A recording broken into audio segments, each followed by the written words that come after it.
pinapahugasan yan. Nabuo na yung kanin kasi matagal yung kanin. Umiiyak na yung bunso natin, oh.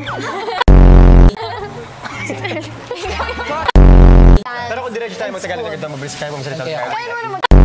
Hit lang ako ng buhok. Oy, Day, 150 per head, ah. Good morning! Basta ang araw niyo ngayon? Sobrang Latina ko today.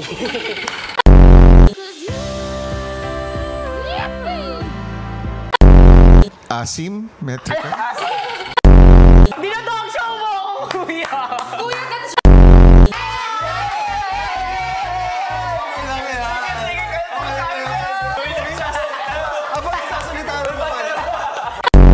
Napagod kayo?